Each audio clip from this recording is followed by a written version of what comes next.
Now we are live.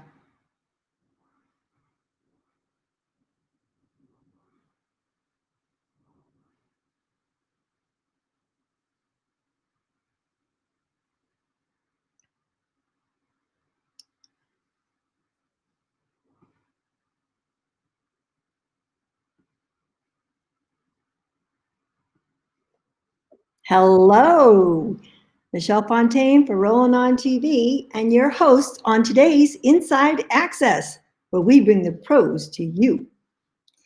Today's subject is about a component on your RV you're all familiar with, but you probably don't pay enough attention to. On this Inside Access, we're talking about tires and tire pressure monitoring systems. Our two experts are Cohn from P.S.I, and he also has 28 years with Goodyear Tire, and Mike Benson of TST, our expert in tire pressure monitoring systems. Before we bring Al and Mike up, I have just a little housekeeping to go over.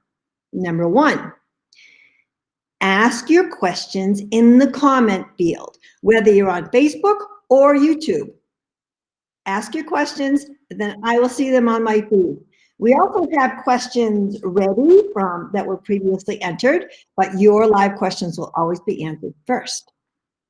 Number two, share. Please share right now or even afterwards. Share with everybody you know who's an RVer. Three, we have another expert, Michael Fox, monitoring our comments. So Al and Mike will be answering your comments, but they may not be able to go into the depth that we really want you to have. So Michael Fox is in the comment area, and he's going to act as our expediter and give you more information and links to where you need to go. Thank you, Michael. Now, a little bit about Michael. He's a national sales rep and a product trainer with Truck Systems Technologies.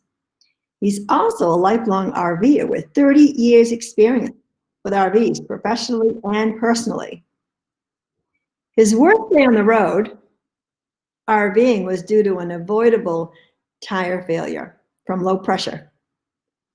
And when not traveling for work, Mike is RVing or enjoying his vibrant life in Austin, Texas with his wife and his son. So Michael, as I said, will be answering your comments in more detail than Al and Mike will be able to, time allowing. And number four, last but certainly not least, TST and Rolling On TV are running a contest, 5-week contest, 5 winners for a complete TPMS system. And by complete, I mean the tow vehicle, the RV, and if you have a towed with a motorhome, the whole system that you have.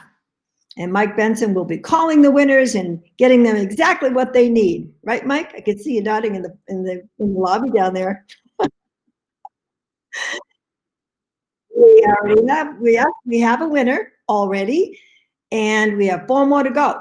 So join the contest at rollingontv.com. You only need to enter once, and there's 4 more winners that are going to be pulled over the next 4 weeks. Now, let's bring up Al Cohn and Mike Benson.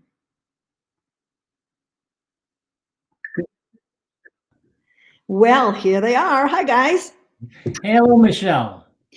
Tell our audience why you two are pros at what you do. Al, you stop. Mike, Al, you stop first. You're the tire guy. Go ahead. Okay. Well, Michelle, thanks so much for inviting us to be here with you today. We're really excited about this opportunity. I've been 40 years in the industry, and my background is in RV tires and truck tires and tire inflation. I began my career, as you mentioned earlier, at Goodyear Tire in Akron, Ohio, and I was an engineer and designing RV tires and compounding and field engineering. And for the last 14 years, I've been with P.S.I, Pressure Systems International, out of San Antonio, Texas. So now we're a tire inflation expert as well as a tire expert. Excellent. Mike? Well, hey, Michelle, thanks again for having us on. We definitely appreciate it. So I've been with TST for well over a decade. been involved in obviously the RV side of it, from the OEM level to the aftermarket level and technical level. So I know a lot about these systems, and I'm excited to share some of my knowledge with your viewers. So is there like anything you guys don't know about tires and TPMS? TPMS Probably is not, right? pretty good, and Al knows more about tires than anyone probably should. So it's going to be a fun hour.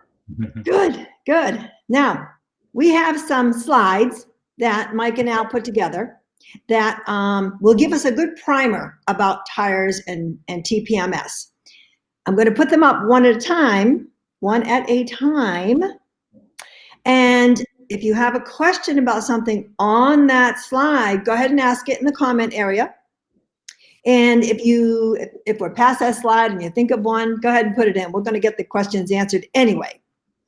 All right. You guys ready? We're ready. Go. We're gonna what's that phrase? Put the fire under you now. There you go. All right. Now, let me just get myself down from here. There we go. And you guys will be able to talk, but I'm going to put you down so we can have the nice big slide. Okay? Good. I can see it without my glasses. Here we go. That's right. We want you to be able to see this. So here you go. All right, I'll go ahead and get it started talking a little bit about who is Truck System Technologies. So TST is a subsidiary company of Pressure Systems International. Pressure Systems International is out of San Antonio, Texas, and they invented a product called the Automatic Tire Inflation System about 27 years ago. They're a world leader. They're probably on just about every large trucking fleet in the US as well as around the world in 46 other countries. So that's a little bit about our parent company. And I'll let Al get into the next bullet point there. Okay, thank you, Mike. You know, when it comes to tires, most people think they're just black and round and they hold air. But I'm here to tell you today that really tires are very, very complicated. And the air is what actually is carrying the load. So it's really important to know what your worst case tire load condition is. And if you tell us your worst case load that tire is carrying, we can tell you the best pressure you should be running, the recommended pressure, so you can maximize your fuel economy, maximize your mileage, and everything is good from a safety aspect. And so we'll get into that a little bit more in the next few charts. Cool.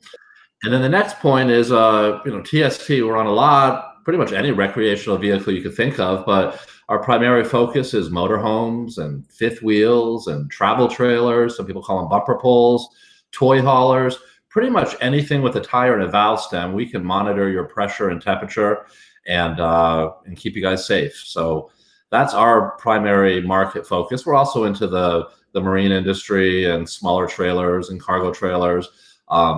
Like I said, pretty much anything with a tire. And then I'll let you get into the next part of it. Okay, thanks again, Mike. As I mentioned just a moment ago, tires are really very sophisticated, and there's a lot of engineering that is involved with tires. And if you look at the picture, the photo in the middle with all the different components, depending on the specific RV tire you're looking at, there's anywhere between 10 and 15 different components. And not only that, but every component has 10 to 15 different ingredients or compounds. Just like when you make a cake, there's all these different ingredients. So you take all this together, and depending how long you cook the tire, you cure the tire, you vulcanize the tire, what type of design you're using will significantly affect how that tire is going to be performing. So when you see one tire that costs maybe $100 and the same exact size costs $200 in another design, there's a reason for that. It's using different components and different compounds. If you look at the number one cause of tire roadside breakdowns, it's clearly tires. Tires is a big issue, primarily because there's just so many tires on an RV. And if tires are not properly maintained, they're going to lose air and they're going to eventually fail. So the whole idea is if you can keep those tires properly inflated all the time, based on your worst case load scenario, you're going to have tremendous success, and those tires are going to just run and run and run. If you look at, yes. I have a question. I understand that RV manufacturers don't use the best quality tires on their units, probably because of cost savings. So what constitutes a good quality tire from a cheap one? Is it material, construction, both? Well, the OE folks actually, they try to choose a really good tire that meets all their specifications, okay? And the whole idea is that, if you're driving under like great, it's sunny outside, there's no rain, the roads are fine, just about every tire will be pretty good for you. The issue is that when there's an emergency, when it's really bad weather, when it's slippery conditions, when you need to do a slalom maneuver, you want really, and safety is the number one priority. That's where sometimes you'll see a difference between maybe tire A and tire B. But it's important to work with your dealers, with your RV dealers, to choose the right replacement tire when it's time to put a new tire on that RV. Okay, thank you, Al. Let's go on to slide number 3. No, let's keep on that slide for a minute. I want to go for a second, Michelle, if we could. Yeah. And I want to talk about the most popular RV tire sizes out there. If you look at the top 5 tire sizes, the ST designation normally means like a special trailer tire, and they range anywhere from a 205, 75 R14, all the way up to a ST 235, 85 R16. And I'll talk in a second about what all those numbers and letters mean. In addition, LR simply means the load range of the tire. And if you have 2 sizes that are exactly the same, but one has a higher letter load range, that means it has a higher load capacity. And it's the same size, the same dimensions, but like, for example, if you take the ST 225 75 R15, a load range E, and you want to compare that to the same size and load range, that load range E tire is going to use probably a heavier gauge steel wire. And that steel wire will allow you to carry more load capacity. So it's important to look on the placard of your RV to make sure that you're choosing the correct load range tire. For Class A tires, the most common size is the 295 75 or R22.5 load range G, or the in Michelin's designation, they call it a 275 80 R22.5. They're actually identical in the dimensions. The last thing I want to mention is really important when it comes to tires, and that is on every tire molded onto the tire sidewall, on one of the sidewalls, is what they call a DOT number, which is a Department of Transportation number. And I'll tell you why this is so important that you need to know about it. It's a 12-digit letter and number combination. And like the first 2 letters will tell you what plant the tire was made in around the world. And there's other information about the construction. But from an RV standpoint, all you really need to know about are the last 4 digits. And the last 4 digits will tell you the week and the year that the tire was produced. And this is important because you certainly don't, tires age, like we all age. And as people, well, tires age as well. And the ozone from the atmosphere and the heat and just over time, the tires can start cracking and cause you issues. So it's important, like in this particular case, 1219 means that the tire was manufactured on the 12th week of 2019. So in other words, the tire is almost 2 years old here. What you want to be look at, if the tire is like 6, 7 years older, you may want to think about replacing that tire because, again, it's been aging over time, and it may last 10, 15 years, but then you may get cracking. It may be more prone to punctures, and it may just not react as well as a newer tire. So it's important to look at that DOT number. Great. Hey, we've got a question from Patty Atchison, and Michael's hopped right in there, but let me read it out loud to you too. Patty writes, I have new Goodyear Endurance D tires on my camper. The pressure rating is 65. Should the tires always be at that pressure? Oh, great question, Patty. Well, what I tell you on the sidewall, it always tells you what the worst case load and pressure scenario is. So in other words, for that Goodyear Endurance Load Range D tire, I don't know what specific size it is, but it will tell you that the tire is rated at 65 PSI at a given load, okay? So if you're running at that load, then 65 PSI is the correct pressure. That's why you need to be checking your load, your worst case load scenario at a weigh station, at a truck stop, at an RV location, because they'll always have scales and you can verify what your actual load condition is. If you're running light loads, then you may be able to get away with 60 or 55 or even 50 PSI. But normally, just because the sidewall says 65 at a given load, you may not be running at that maximum load. So then you wouldn't need that inflation pressure. That is very interesting. Thank you. All right. Are we ready for the next slide? Yes. Okay.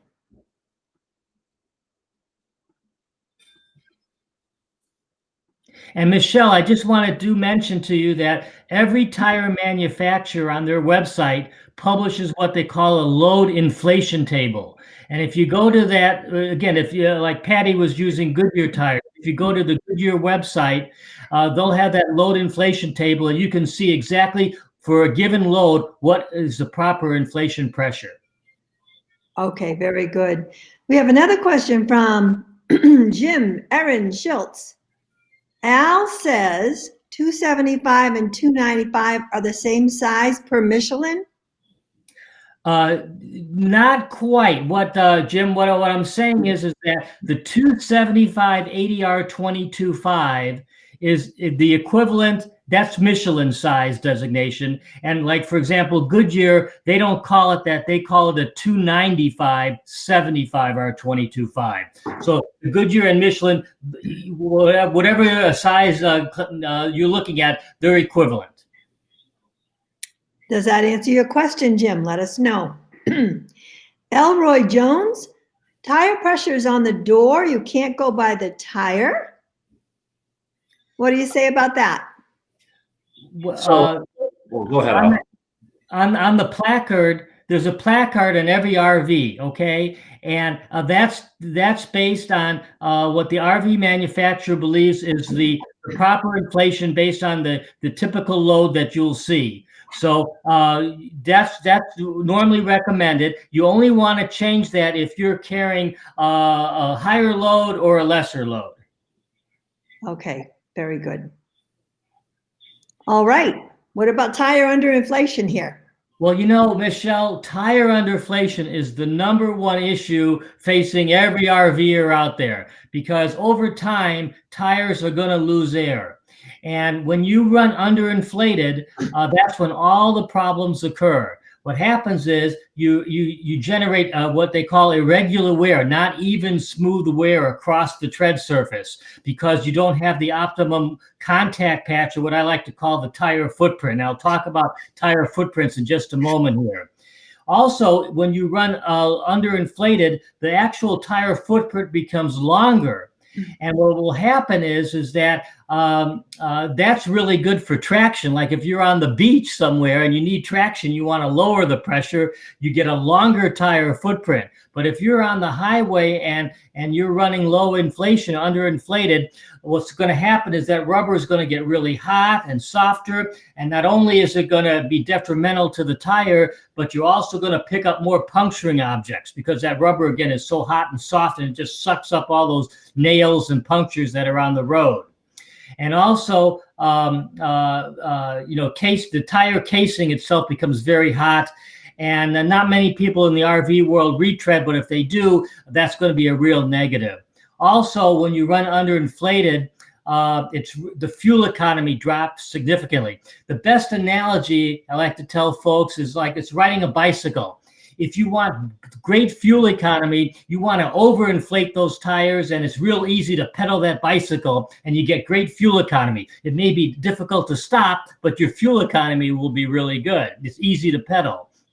Mhm. The same thing with RV tires. If you're running underinflated, you got this longer footprint, there's more rubber on the road, and that's why your fuel economy will drop dramatically. And, you know, in the RV world, fuel economy affects your bottom line. So you don't want to adversely affect any of that fuel economy. But when you think about it, there's really only 4 reasons why RV tires lose air. One is what we call osmosis. It's just like a balloon. Just tires sitting there, the tires are going to lose air over time.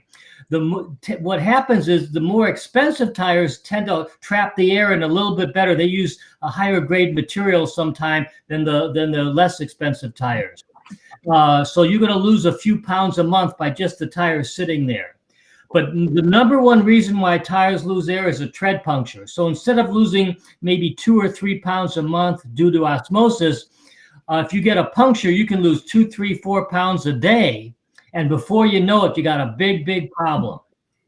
Also, sidewall damage. If you hit the curbs, that's a bad thing. And something that most RVers don't think about too much is leaking valve cores and stems. Believe it or not, that valve core is really critical. And there's actually a torque value of 4 inch-pounds for a valve core on an RV tire. So there's actually tools, what they call valve core torque tools, that you can purchase. And this will automatically tighten those valve cores to 35 or 4 inch-pounds. And that will help incredibly keeping the proper air in your tire. And the last thing from this nice graphic we're showing that Michelle's put up here for you all to see is that we talked about tire footprints and contact patch. And believe it or not, there's a tire footprint there. And this is the same exact RV tire. It's actually a Class A RV tire, that 275 ADR 22.5. But what happens is there's 15 footprints there, and the footprint was taken at different loads and different pressures. So you can see in the bottom left-hand corner, that is a really, really heavy load at a very low pressure, and you get a really long footprint. And then if you go to the top right, is a tire that's way overinflated with a light load, and you have a very, very tiny footprint. It's the same exact tire, but it just illustrates how different the tire looks when there's different pressures and different loads. And so this is why you get, like, if you're running overinflated, then you get this really tiny footprint, and that's bad for traction and emergency stopping, and plus you generate a lot of irregular wear. All right, that's really interesting. That's a very good slide. But Al, overheated tires, does that happen from underinflation or overinflation when tires heat up? Great question, Michelle, and that's because the tires are running underinflated when all that heat is being generated. And so is overheated tires one of the main causes of tire failure, or is it another factor? Oh, no, it's definitely running underinflated, which generates a lot of heat. You know, heat is to tires as kryptonite is to Superman. So you want to keep that tire running nice and cool all the time. And if you can do that by running at the right pressure based on your worst case load, the tires will last a really long time. Good. So we've got a good amount of people in the audience watching us. So please, I encourage you to ask your questions when they come to mind, and we will get them answered by our experts. Are we ready to move to the next slide, guys? Yes. Yes? Okay.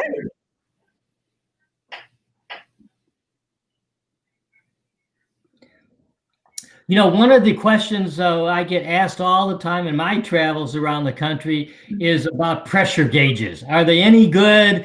Is a digital gauge better than a digital, or a digital gauge better than a stick gauge? Is a stick gauge better than a digital gauge? And the answer is, you know, none of the gauges are really, really that good to begin with. Brand new out of the box, regardless of whose gauge you purchase, the accuracy is only plus or minus 3 PSI. So for example, if you have a Class A RV tire, that 275 ADR 22.5 we talked about earlier, and you check the tire with a gauge number 1, and you read 100 PSI, you could take another gauge, brand new, and that could be 97 or it could be 103. So there's a wide range. So the accuracy is a big issue with gauges. And digital gauges are really, people think because it's a digital number or readout that it's more accurate. In reality, it's not. You just get a bigger number. It's easier to read. So they're pretty much equivalent as far as accuracy goes. But the real reason why the gauges are not that great is if you take apart a gauge like I did in the top left-hand corner there, you can see for like a stick gauge, all it is a spring with a little plastic piece with some numbers in it.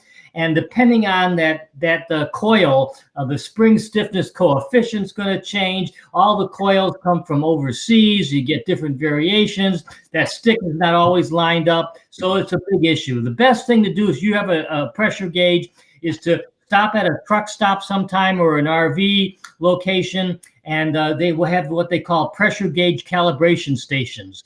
And those are really nice. And you can check your gauge, and if it's no good, simply just throw it out and get a new one. Good advice. Jim Schultz has another question for us, Al. Okay, Jim, go ahead. Mike, is it okay to underinflate by 5 PSI for a better ride? Well, underinflation, I mean, when you're a 5 PSI lower, you get a smoother ride. But again, the answer is it depends. It depends.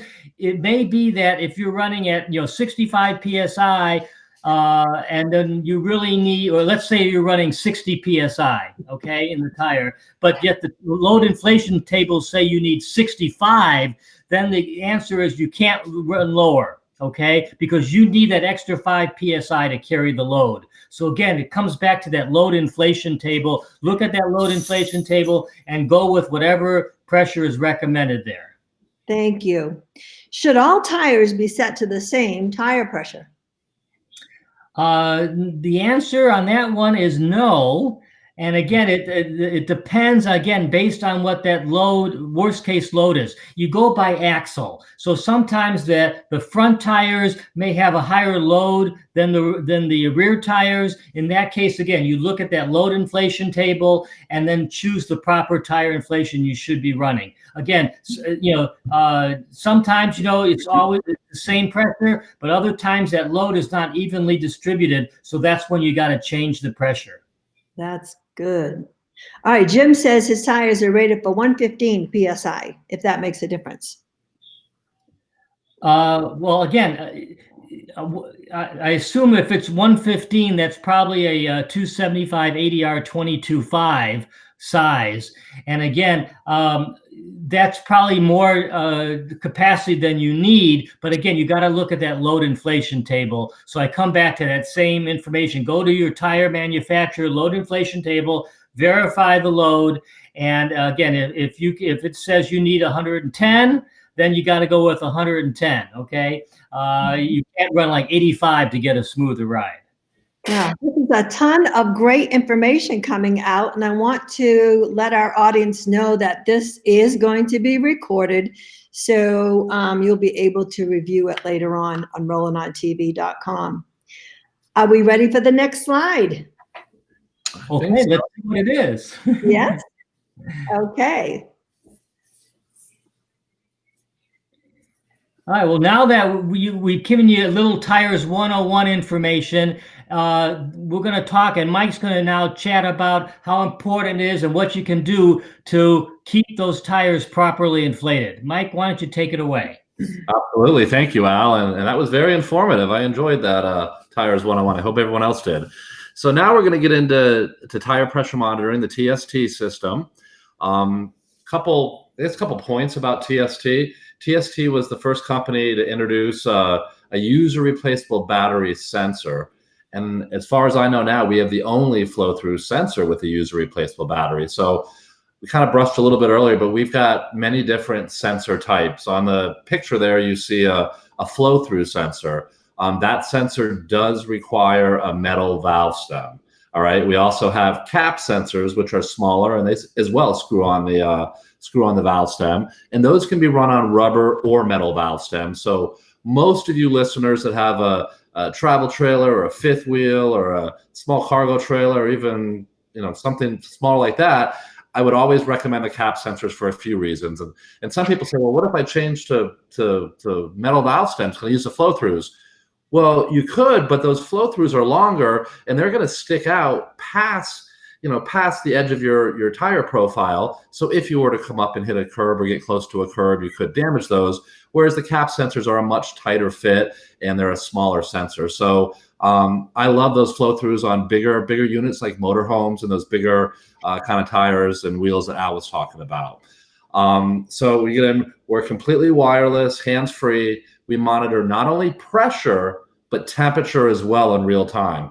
So very, very important. I mean, Al talked a little bit about pressure and we feel temperature is also very, very important. So that full color display that you're looking at in the picture, that display comes preset to alarm at 158 degrees for temperature. And that 158 degrees is no tires should be over that 158 degree mark in a normal operating condition. And tires will begin to, like Al mentioned earlier, devulcanize or come apart at about 211 degrees. So we give them that alert at 158 and they've got time to get pulled over safely and address what's going on. We also allow you to individually customize your parameters on a per axle basis. And this is an important question because there's a lot of people out there. Let's give an example of a motorhome first. Say they have a motorhome and they're towing a Jeep, let's say.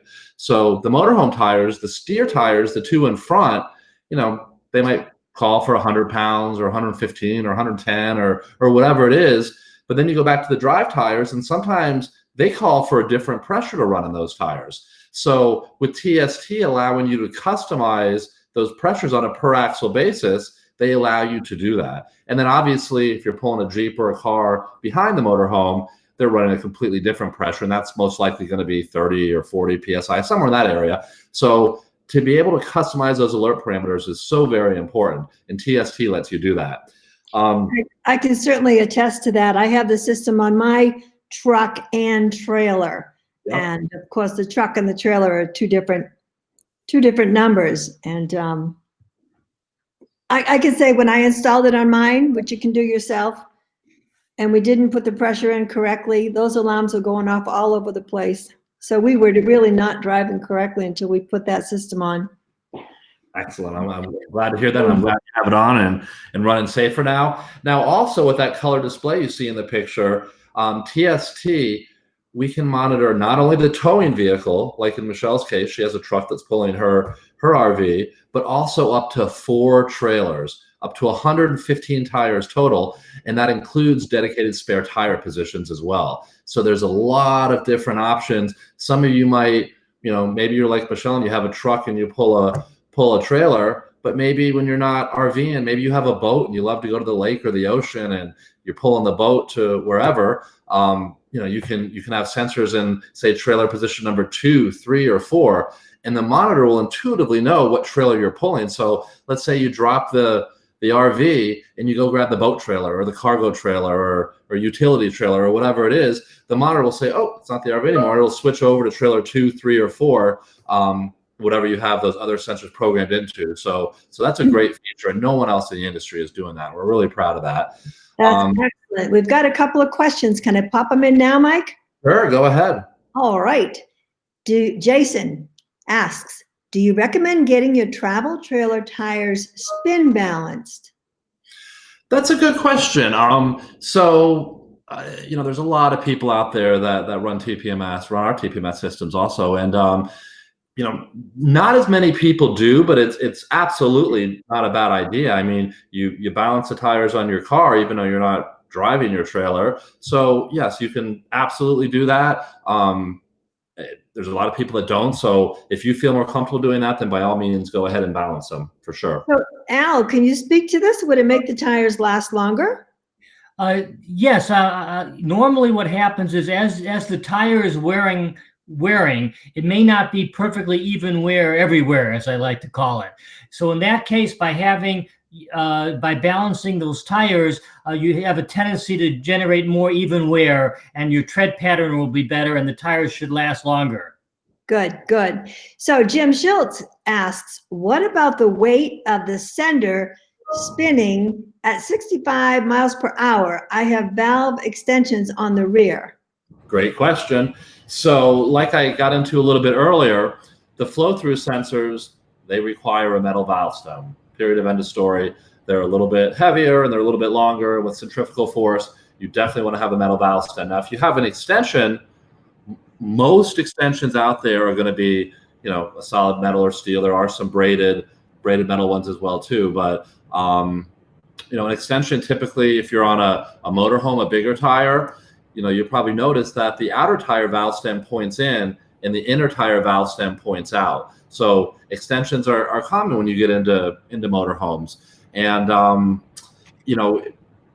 lot of the extensions that they sell, they have the inside tire. It's usually a straight, typically a 4-inch metal extension that comes out through the wheel, and a lot of them have something that'll affix that sensor so it doesn't flop around when you're going fast. They have a grommet. You might see sometimes in the round wheel holes or the oval wheel holes, they'll have a rubber grommet that extension sticks through, so it kind of keeps it stable there. So yeah, I mean, with the valve stem extensions, as long as you have metal valve stems and that extension is stabilized, inside the wheel or to the wheel, you should be just fine. And then the cap sensor, if you put that on the end of extension, the same thing. I'd always want my extension to be somewhat stabilized, especially the long straight ones. The shorter ones that kind of form a 90 or 180 degree turn for the outer tire that points in, those are small and you won't need anything to stabilize those, but just make sure they're on a metal valve stem. Well, we're halfway through already. And actually, I want to go a little bit more on that slide that's up. Okay, go ahead. Talk about is, we talked about the full color widescreen display, but the next thing is very important. TST includes a signal booster repeater with every single kit they sell, okay? A lot of people, they get the system and they'll call us and be like, well, do I have to use that repeater? Or, mandatory? Well, we recommend the repeater for use in every situation. Now, with that repeater, that'll give you the ability, or give you basically the distance of up to 105 feet, which no one's going to be that long. But what we really worry about more than distance is other interference. Those 5, 6 years ago, 10 years ago, repeater was very optional, but now there's so much interference. Everyone's sending information to the cloud. When you're going down the road, a lot of these big trucking companies, they have like black boxes in the truck and they're constantly sending data back up to the cloud, back to dispatch. So you never want to have any interference from the sensor sending information forward to the display. And that repeater will push that information and ensure that you never have any sensor dropout or anything like that. So that repeater is so important. I recommend anyone who has a kit or who buys a kit, hook that repeater up. It's very easy to do. It drops right onto the 12-volt battery on your trailer or your fifth wheel. And it's just a very, very important component to make sure your system is running fully optimized. Another thing I want to cover is some of the OE manufacturers. Some of you on the call may have noticed, you may have gotten a new RV very recently. And there's a lot of OEs now that are using the TST system. It's coming standard on those units. So a lot of different lines with Forest River as well as Thor. We're the only TPMS provider that's approved with Forest River and with Thor through safety and compliance, and is approved for use on every single line. Doesn't mean we're on every single line yet, but there's a lot more and more lines that are coming out that TST comes standard. And when it comes standard from the factory or from the OE, it's a different sensor that we're not showing there. It's an internal sensor that's mounted on a stainless steel band that's wrapped around the wheel. All right. They do the same thing. And that brings me to another point. All of the TST sensors work together. So you could buy a new RV and have one of our systems installed by the OE with the internal stainless steel banded mounted sensors inside the wheel. And you might say, hey, I want to put a sensor on my spare tire, maybe the truck I'm pulling it with, or whatever. So you can buy our cap sensors or our flow-through sensors, buy additional sensors, and maybe put one on the spare tire, or maybe monitor your truck or whatever, but they all work together. So you can mix and match any of our sensors and be just fine. And there's a lot of great lines. That is awesome, Mike. I want to make a point about the repeater. Okay, we put it wouldn't quite fit in our battery box, and Laurie put it on the back of the battery box so that when you put the cap on the battery box, it shielded it. Absolutely. And that worked out perfect in our case. And Absolutely. it did go on very easy. Absolutely. You just want to make sure that repeater's hooked up. And when you do hook that repeater up, you see the picture of the repeater in the bottom right. It looks like a little white, round, kind of opaque looking button type thing. That'll turn red when you give it power. And it might flash a little bit when it's transmitting packets of information forward to the display. But once that repeater light is red, you know you're good and your system's fully optimized and you'll have no problem at all with a sensor dropout or anything like that. So very, very important. I'm sure we'll have more questions. I just wanted to interrupt and just, because we're at the halfway point, and just say, remind people, please share. And we're speaking with Al Cohn and Mike Benson. Al Cohn of P.S.I. and experience with Goodyear Tire, and Mike Benson, National Sales Manager for TST and our expert on TPMS.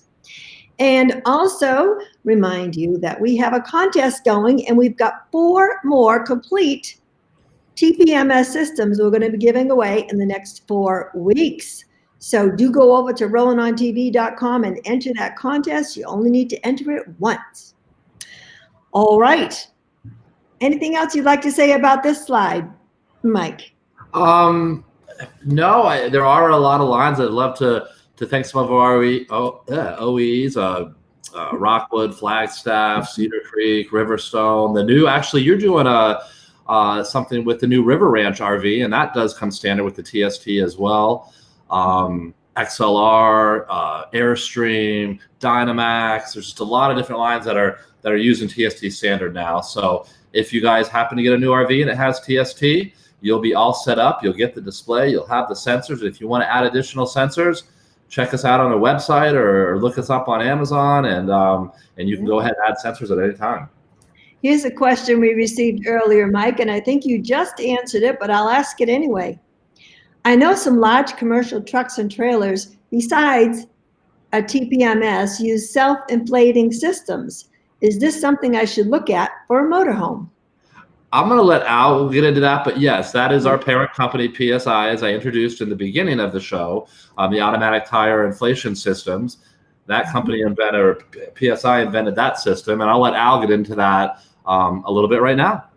Go ahead, Al. Okay, well, in the trucking world, especially for trailers, automatic tire inflation systems are very popular. But to make those work properly, you have to use the air that the ABS system, anti-lock brake system, is using. And on every trailer, there's an air tank. So what we're doing for that automatic tire inflation systems is we borrow air when we need it, and then we route it through the hollow trailer axles, and then eventually makes its way into the tires. So really, it's not really the best solution for the RV world, because it's a lot more involved. And TPMS will certainly be really all you need, because you're getting an early warning if there's any issues with a tire puncture or a low tire. Mm-hmm. Very good. Here's one. This is a good one. I need to know this information. How long do the user replaceable batteries last on the TST sensors? Great question. Really good question. So the sensors on the slide you have up still with the flow-through sensors, or our cap sensors, they have a user replaceable battery, as I mentioned, and those batteries are designed to last about 18 months. You will get a low battery alert on the display if you have a sensor that battery goes low. But one of the great features we have is when the battery goes low and you have to change the battery, we retain what we call code lock. So you don't have to reprogram the system again. All you do is simply change that either CR1632 or CR2032 battery, put the new battery in, screw it back down, put it back together, and put it on the valve stem. No reprogramming, which is great, because people a year and a half from now trying to remember how they program the system, and obviously that's not going to be on the top priority of them to remember. So we took care of that for them. So they just changed the battery and off they go again, and everything is good. Wow, that's great. Hey, I've just got a comment from Ernie Juneman, and I guess we might as well reveal this. I don't see any reason why not to. Ernie asks, where can we get a discount for a TST system? And I happen to know, right, Mike, that we came up with a discount. I'm going to let you go ahead and tell Ernie, because you've got the info. If you're not a winner of one of the contests, remember, make sure you enter that. If you order from the TSTtruck.com website and you put in the code ROTV15, they're giving a 15% discount through the end of the year. Is that correct, Mike? That is 100% correct. And also, Ernie, every one of our systems also come with a 3-year warranty. And we are known in the industry for our customer service and support. And Monday through Friday, 9 a.m. Eastern to 8 p.m. Eastern, and Saturday, 9 a.m. Eastern to 2 p.m. Eastern. We've got a great customer service team. You pick up the phone and call our number. Any questions at all, we're there for you. Very easy to get a hold of. And so, yes, that's definitely the code. And you get the warranty with it, and as well as our customer service and support. Excellent. Are we ready for the next slide? Let's do it. All right, let me show this here and get rid of this one. There we go. Oh, before you start that one, Jim writes, tire question for Al. My 295-8022.5 XZ82 Michelin's, the tire shop that installed it says the rear dual tires don't need to be balanced. He also says there's 300 pounds of rubber and they can't be balanced. I don't feel any vibration. What do you think, Al? Okay. Well, I'm not sure where he gets the 300 pounds of rubber, but a 295 ADR 22.5 or 275 ADR 22.5 is, I think, is what he meant. Weighs about 137 pounds, if I recall correctly. And any tire can be balanced.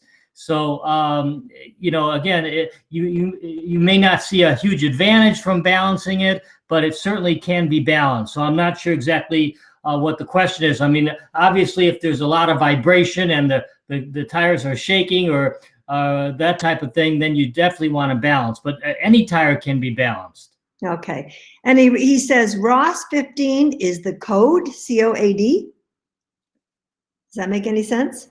Is the code ROS 15? No, I have no idea what he's referring to. All right. Sorry about that, Jim, but you got most of your answer. All right. RV overloading. Let's get into that. We just had one slide here, Mike, that showed over the years, there's been a lot of industry studies, and RV overloading is an issue. And the studies over the years have shown that at least one tire position was overloaded an average of 25%. So the point being here is that, again, you wanted to choose the right tire inflation. It's based on your worst case load scenario, but you want to be careful that you don't exceed the overall load capacity of the vehicle and what's written on the placard. So it's important that you get your tires or get your axles weighed at a weigh station to make sure that you're not overloading. Because again, over the years, we've shown that overloading is a problem. And when you overload tires, what happens is you're generating a lot of heat. The tires are probably then going to be run for that given load, it's going to be not enough air in the tire, and eventually that tire could have an issue. So again, you just want to be careful you do not exceed the load carrying capacity of that tire. Okay, good. Oh, I know what Jim meant. He was asking about the code we just mentioned, so I did put that in the comment. It's ROTV, that stands for Rolling on TV, Jim. ROTV 15% is the discount code, and you can get that at TSTtruck.com and look for their shopping button. Okay. Great. So any questions about overloading? I think we all tend to want to overload. All right. Here's a question, not exactly about overloading. My RV tires were aired up with nitrogen from the manufacturer. Is it okay to add regular air if required? And if you want to put nitrogen, where do you find it?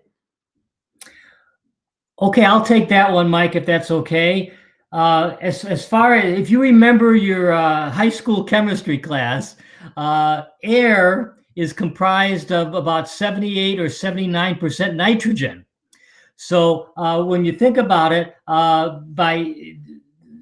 you can certainly add air to a tire that has nitrogen in it, when you'll have no issues at all.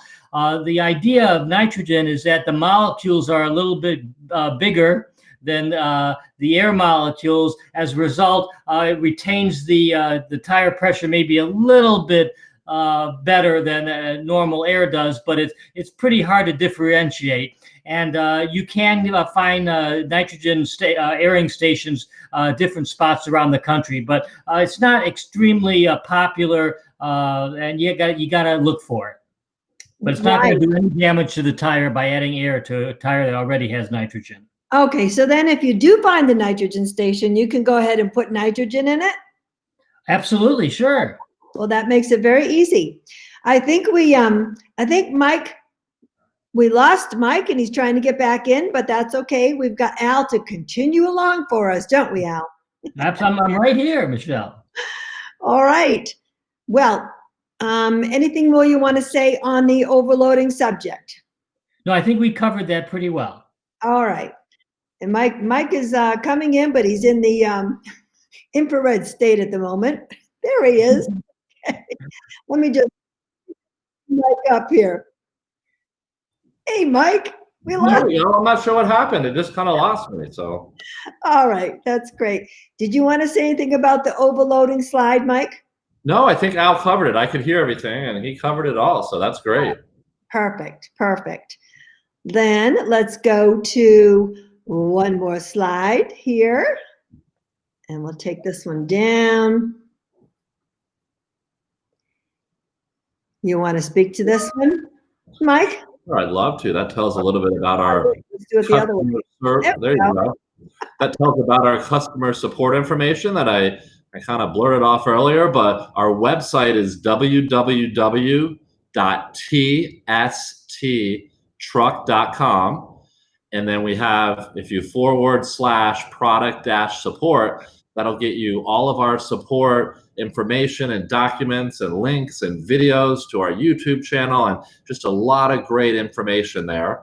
We also have a email support, support@tsttruck.com. That actually is monitored 7 days a week.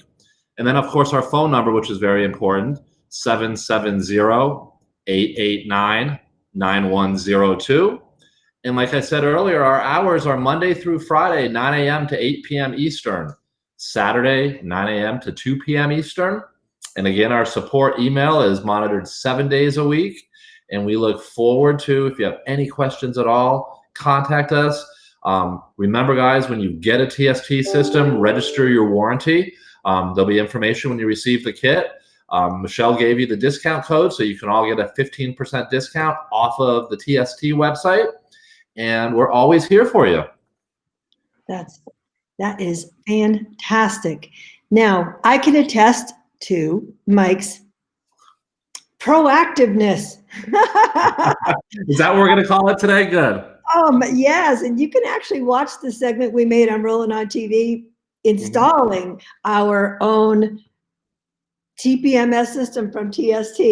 It was a little challenging at first, because when you program anything, it's new, but then once you get it, it's easy. And Laurie and I did it all by ourselves. And we're taking our truck and our Emma Grand Design starting next Friday on a month-long excursion cross country. And when we reach the 1,000 mark, we're going to broke up a little bit. We're going to review. So yes, so let's show one more slide here and take down. There we go. Take down this one. Yep. All right. So this is the final slide that we have, giving more information on how to reach Al and Mike. Yep. Yep. There's our emails there. And if you guys have any questions at all, please email us. Go onto the Facebook page, go to Rolling TV, whatever. We're easy to get a hold of, and we want to answer any questions you guys have. Great. Now, just a couple more things. Jason reminds us, does the ROTV, and this is a question for the Supernovo, does the ROTV raffle trailer, the Supernovo, to benefit care kids, kids with cancer, and oncology camps, does that have a TST system with it? Does that have a TPMS system with it? I believe it does. That was a raffle you did, so I wasn't involved in that, but I believe it has a system on it. Yes. Yes, it does.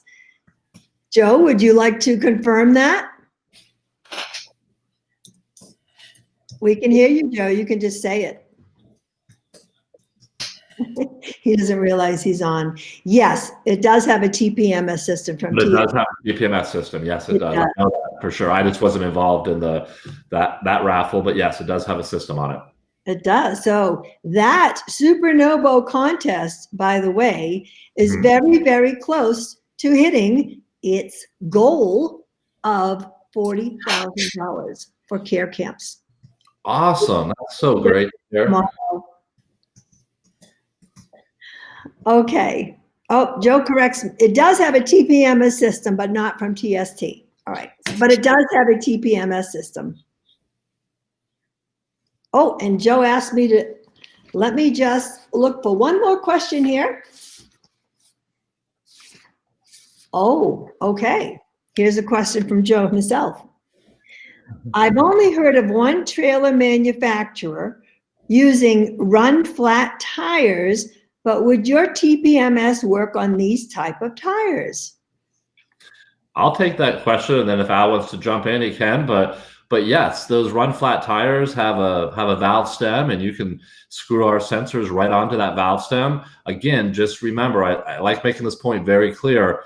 If you want to use the flow through sensors, make sure you have a metal valve stem. But the great news is the cap sensors, they can be run on rubber or metal. So yes, we can monitor run flat tires for sure.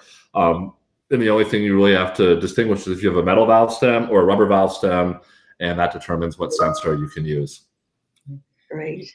If I can comment on a hitchhike on what Mike was just talking about there, when someone says a run flat tire, that's with little or no air, it will actually run on those heavy sidewalls, so you can run 50 to 100 miles without having any issue. Okay. Excellent. Very good. Well, whew, we're coming up on the end of our time. 2 more minutes. You've got great questions. I hope we can finish. If not, what are we going to do, Michelle? Oh, no. We have plenty of fodder for our show. Reminder to visit rollinontv.com to enter the contest one more time. And let me pull that graphic down now. We'll just hide that. And I will pop myself back up. Okay. Wow. That went fast. It did. That was a fun hour. There's a lot of interest in this subject, and there really should be. It's a very important subject. And the fact that the TPMS system really can be put on without a professional RV dealer. I mean, we did it, right? And you did a great job. To go down the street, I always was able to monitor my tires, the pressure, because that was on the dash of the truck itself. But I never knew. I mean, we've crossed the country so many times, and I never knew if we had the right pressure in the tires, really. So now we know if it's too high or too low, and we can take care of those tires while we're on the road. And we actually had 2 situations that were very concerning. One with our first trailer, we had a small Lance, and there was a bead on the tire that almost burst.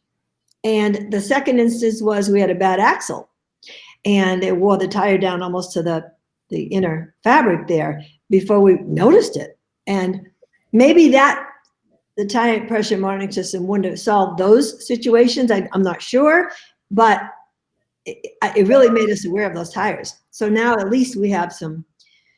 Well, you probably would have gotten some excessive heat, Michelle, when those tires with your axle, they were wearing down like that.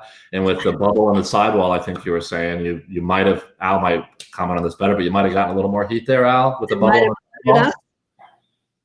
Oh, yeah, there was probably a separation within the rubber, and that caused that little bubble to develop. And I want to say one more thing too, Michelle. So you mentioned in your truck, a lot of people, they might have TPMS in their truck and it will tell them the pressure, right? But the cool thing about TST is you get pressure and temperature because, you're going to see probably the pressure, but not many vehicles out there have the temperature as well too. So adding the TST system onto your truck, it doesn't interfere with your OE system from, I don't know if you have a Ford or GM, I don't remember, but the TST system will not. Okay. But either way, it will not interfere with an OE system that's already coming standard from a truck manufacturer. So, one thing we haven't even touched on, and I think it's such a great product that you guys sell is the spare air. You're right. So we have out of time. Spare air? Awesome. Great product.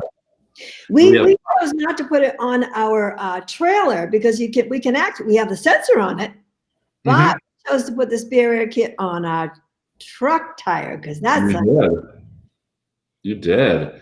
And I'd love to talk about that, but basically I know we're getting short on time and I don't want to run over too much, but spare air was designed by TST and P.S.I.